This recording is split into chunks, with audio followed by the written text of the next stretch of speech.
Teacher से नहीं देखते तो उनको, क्योंकि वो थोड़ा मतभेद जरूर रहते हैं, वो बोलेंगे सर ऐसा होता है वैसा होता है। टीचरों के साथ भी यही प्रॉब्लम है, वो जो बचपन से पढ़ते आए हैं उससे वो नाता छोड़ना ही नहीं चाह रहे हैं। उन्होंने निबंध ऐसे वैसे ही पढ़ा था जैसे बचपन में यहाँ टू दा फिर यहाँ दा, वही पैटर्न अपनाना चाह रहे हैं, नए में फॉलो नहीं करना चाह रहे हैं। मुझे लगता है कि समय के अनुसार हमें क्या होना चाहिए, नए को अडॉप्ट कर लेना चाहिए, पर वो पुरानी मानसिकता जाती नहीं। इसलिए मैं कोशिश करता हूँ कि देखिए रेमेडियल मॉड्यूल है, मैं अलग से कुछ नहीं बता रहा हूँ। ये भारत जो आपका मध्य प्रदेश सरकार है, भारत सरकार नहीं मध्य प्रदेश सरकार ने आपको डिसाइड करके ये दिया है, तो कुछ तो भाई इंपॉर्टेंट चीजें दी गई होंगी कि भैया ऐसे बच्चों को पढ़ाना है। तो देखें आज हम निबंध, इंग्लिश निबंध और हिंदी निबंध दोनों को ही बता देंगे, पर थोड़ी बहुत चर्चा होगी हिंदी निबंध की और मोस्टली इंग्लिश निबंध की बात होगी। आइए जल्दी आइए, फटाक से बैठ जाइए। देखिए लॉन्ग कंपोजिशन यहाँ पे लिखा हुआ है, तो इसमें खास कुछ होता नहीं, पर दो तीन चीजें हैं जो महत्वपूर्ण मैं अभी बताने वाला हूँ। Writing an essay article paragraph enable the student to learn presentation of a coherent argument in response to stimulate और question and develop research communication skills, creative and critical thinking, organisation of thoughts etcetera. कुल मिला के निबंध लिखने का ये असर होता है कि बच्चे किसी अगर एक टॉपिक पे क्या अच्छे से डिस्कस कर पा रहे हैं, क्या अच्छे से लिख पा रहे हैं, ये होता है निबंध देने का बेसिकली कारण, और कोई नहीं होता। तो पहले तो 10 मार्क्स का आता था, अब लेकिन कितने मार्क्स का आ रहा है 1 2 2। लैंग्वेज कैसी भाषा लिख रहे हो 1 मार्क्स, लैंग्वेज ज्यादा इंपॉर्टेंट नहीं, सरल भाषा में ही लिखना है क्योंकि 1 मार्क्स ही मिल रहा है। कंटेंट 2 मार्क्स है। एक्सप्रेशन, मैंने कहा ना एक्सप्रेशन की बात आ रही है ना। कंटेंट, कंटेंट अर्थात कितने वर्ड्स आप जोड़ रहे हो, भाषा सरल ही होनी चाहिए। और भैया एक्सप्रेशन दे रहा 2 मार्क्स का, अर्थात आपको बेहतर लिखना है, ऐसे नहीं कि जो भी मनाए लिख दिया। ये मेन टॉपिक है। तो देखेंगे ये तो रहा कि कैसे मार्किंग होनी है ना। रेमेडियल मॉड्यूल में सेक्शन बी में ही है आपका क्वेश्चन नंबर 5 लॉन्ग कंपोजिशन में है, ऐसे आर्टिकल वगैरह। आवाज आ रही थी तो मुझे लगा कि हाँ, अब मैं लगता है ये लास्ट में दिया गया है इससे, तो मैं इसको निकालता हूँ। क्लोज दिस सबसे हो जाती है। देखिए इतनी बड़ी किताब है, मध्य प्रदेश सरकार ने छपाई है रेमेडियल मॉड्यूल, लेकिन यहाँ पे लिखा कुल 4 है। कितने अंक का है? 5 का है शायद, इसीलिए बच्चे बोल रहे थे सर 4 का है। 4 का नहीं है 5 का। कभी कभी लिखने में मिस्टेक हो जाती है भाई, कोई भी धर्म वहाँ तो कई लोग हैं बैठे, मध्य प्रदेश सरकार की पूरे कर्मचारी है, कुछ भी गलती होगी तो हम जैसे तो छोटे मोटे आदमी है ना। कुल 5 प्रश्न का है, ये 4 नहीं 5 का है। इस प्रकार विभाजन फिर से उसने दिया। लैंग्वेज का 1 मार्क, कंटेंट का 2 मार्क्स, एक्सप्रेशन का 2 मार्क्स। एक्सप्रेशन क्या है, ग्रामेटिकल एक्यूरेसी थोड़ी होनी चाहिए है ना। कोहेरेंस मतलब शुद्ध लिखना चाहिए आपको। एप्रोप्रिएट वर्ड्स, कुछ बढ़िया सी वर्ड्स डालना, ऐसे कुछ भी नहीं। स्पेलिंग एंड पंक्चुएशन भी ठीक होना चाहिए। देखिए आप बोलते हो पंक्चुएशन का काट लेते हो, इसलिए मैं कहता हूँ पंक्चुएशन का फुल स्टॉप आपका लगा होना चाहिए, तभी आपको नंबर बेहतर मिल पाएंगे। कामा आपका बेहतर लगा होना चाहिए। आ जाए जल्दी से बैठ जाए, जल्दी आइए। कर लीजिए, भाषा इंग्लिश में लिखोगे। तीसरा ये है कि एक्सप्रेशन क्या होगा, एक्सप्रेशन लिखने का तरीका है ना, जैसे कि कितने बेहतर ढंग से आप लिख पा रहे हो। फिर वो एक्सप्रेशन में पंक्चुएशन मार्क्स भी आता है कि आपने फुल स्टॉप बेहतर लगाया है कि नहीं लगाया है, कामा आपने लगाया है कि नहीं लगाया है। ठीक है, ये किसकी बात की जा रही है, ऐसे निबंध की। ये देखिए मैं इसको भी चीजें दिखा रहा हूँ, क्या कह रहा है, जो किसी एक विषय पर लिखा जाता है एक अच्छे ऐसे में निम्नलिखित विशेषताएं होनी चाहिए। मैं नहीं कह रहा, मैं इसलिए बता रहा हूँ कि ये मध्य प्रदेश सरकार खुद कह रही है। क्या कह रही है, अब बेसिक आउटलाइन, बेसिक आउटलाइन बना के आपको देना कि भैया हम ये लिखने वाले हैं, देख लीजिए। वो आगे नहीं भले लिखा है, लेकिन उसने बताया कि बेसिक आउटलाइन आपको लिख देना है। अब आपको विश्वास हो जाना चाहिए।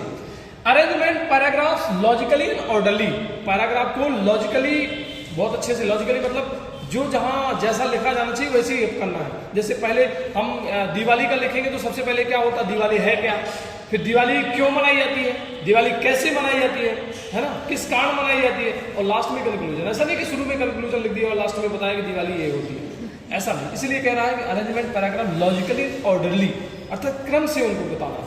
तीसरा, use of simple direct and clear language, स्पष्ट लैंग्वेज का प्रयोग करना है। सिंपल साधारण भाषा का, ये नहीं कह रहा कि डिफिकल्ट वर्ड आप जोड़ो, बहुत बड़ी है ना विख्यात वाली भाषा। डायरेक्ट एंड क्लियर लैंग्वेज, कुल मिला के जो हम बोलते हैं प्रत्यक्ष भाषा, उसी का प्रयोग अपन को करना है। इतना उसने हमें हिंट कर दिया है।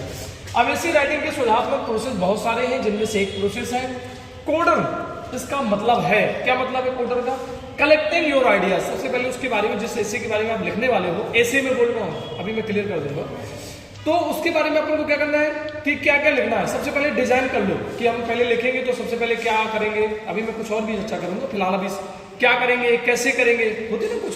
कुल मिला के हमारी एक मैडम ने 12th क्लास में बताया था बहुत बढ़िया इसे लिखने के लिए, कि सबसे पहले जिस विषय पे आप निबंध लिखने वाले हो उस पर प्रश्न करो कि क्या क्या है, क्यों है, कैसे है, कब है, इस तरह के प्रश्न करोगे तो आपका बेहतर ऐसे लिखा जाएगा।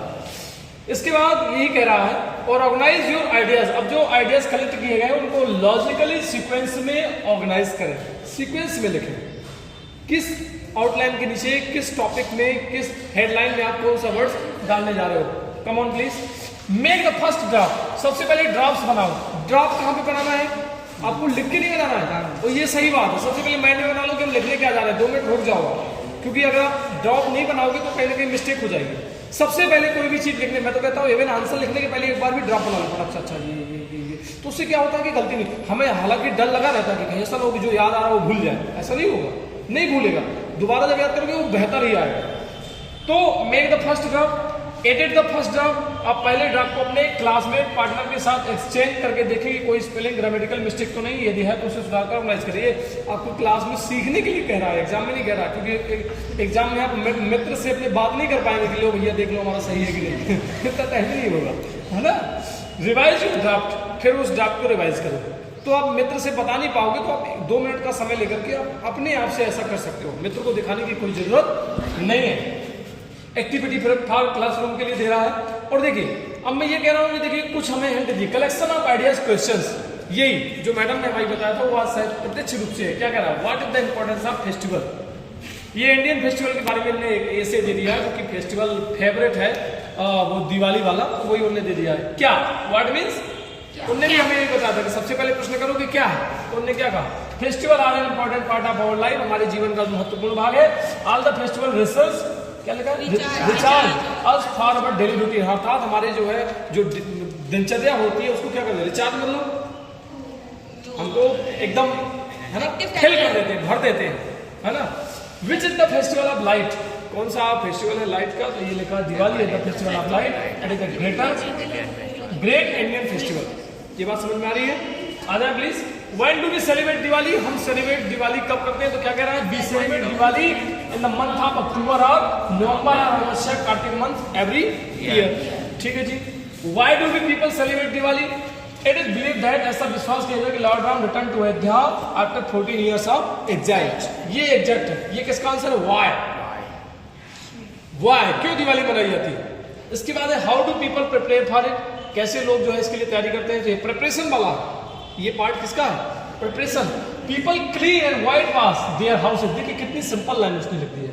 दे paint and decorate their shops as well as, और they buy decorative items, new dresses, sweets and firecrackers. ठीक है, इसके बारे में how do we celebrate people, how पूरे जितने डब्ल्यू वर्ड्स होते हैं प्रश्नवाचक शब्द सब प्रयोग किए गए। हाउ कैसे, तो people worship goddess Lakshmi on this day, they decorate their houses with electric, क्या लिखा, series earthen lamps and flowers, some people give, क्या लिखा, presents to their friends and relatives, ये भी दिया है। What are the advantage of it, क्या advantage है, तो देखिए एडवांटेज तो हर जगह आता है, कल भी हम डिस्कस कर रहे थे क्लास में कि advantage disadvantage. Diwali is enjoyed by the people of all religions which strengthen the national unity, राष्ट्रीय एकता को बढ़ाते हैं। Indians living in foreign countries, जो बाहर की कंट्री में रह रहे हैं, आल्सो रिमेंबर, वो भी याद करते हैं किसको, their motherland by celebrating Diwali. तो दिवाली सेलिब्रेट करते हैं तो उनको अपनी भारत भूमि याद आती है, जो ब्रिटिश अमेरिका यहाँ पे रह रहे हैं। क्लीनिंग ऑफ हाउसेज, घरों को साफ करना, and surrounding is also an advantage of Diwali. इस चक्कर में हमारे घर की सफाई हो जाती है और आसपास का भी साफ सफाई हो जाती है। मुझे लगता है, मैं भी कभी भी सोचता हूँ कि कितना बढ़िया त्योहार, अगर नहीं होता तो क्या लोग साफ सफाई नहीं करते हो सकता है सावन नहीं करते, है ना, ये बढ़िया होता है। व्हाट आर द डिसएडवांटेजेस, अब कुछ हानि भी होती है, क्या होती है, सम पीपल गैम्बल, ये वाकई में अच्छी बात है, गैम्बल खेलते हैं लोग, एंड ड्रिंक ऑफ दिस, वो सोचते हैं कि इस दिन खेलेंगे तो साल भर हम जीतते रहेंगे, ऐसा कुछ नहीं होता है। It is a bad practice, ये कहते बुरी प्रैक्टिस है। प्लेइंग विद क्रैकर्स, जब हम पटाखे छोड़ते हैं तो carelessly affect badly over one's pocket, property, environment, पैसा भी खर्च करते हैं अपना, और वातावरण को प्रदूषित साथ में करते हैं, क्योंकि उससे धुआं भी निकलता है, लेकिन ध्वनि प्रदूषण ऊपर से हो रहा है, वायु प्रदूषण ऊपर से हो रहा है, सारे प्रदूषण हो रहे हैं, है ना। Why do you like to celebrate Diwali, हम सेलिब्रेट क्यों करते हैं, तो Diwali is a festival of national importance, it brings, ये हमको हिंट दिया उसने। चलिए, उसने मुझे लगता है इतने दिए हैं हमको, ज्यादा नहीं, दिवाली उसका दिया, फिर उसने लिख के भी दे दिया, क्या बात है। Reason of celebration, preparation, the celebration, advantage, disadvantage, conclusion, है ना, बस इतना ही दिया है मेरे ख्याल से, अब नहीं केवल उसने। तो मैं ये चाह रहा हूँ कि उसने शायद ऐसा दिवाली का दिया है और रिमेडियल मॉड्यूल है अर्थात पास होने वाले बच्चों के लिए, तो ऐसा ना हो कि दिवाली का पूछ ले, चांस यही रहता है, लेकिन कई बार ऐसा होता है कि नहीं आता, पर हम डाउट तो रहते हैं कि कहीं ऐसा ना हो कि यही आ जाए। पिछले साल तो कोई नहीं आया था। तो मैं ये कह रहा हूँ कि पहले हम वंडर ऑफ साइंस यानी फेस्टिवल ये तो हम तैयार कर लेंगे, एक दो और तैयार करेंगे, इसके बाद बाकी के आउटलाइन तैयार करके कुछ लाइंस लिखेंगे, जैसे कि उसने एप्लीकेशन एक जगह दिखाया था कि कैसे कैसे, ताकि ऐसा ना हो कि कोई नया टाइप का आ जाए और हम बिल्कुल भी ना लिख पाए। तो इसको क्लोज करेंगे, ये थोड़ी हो गया है ना, ठीक है।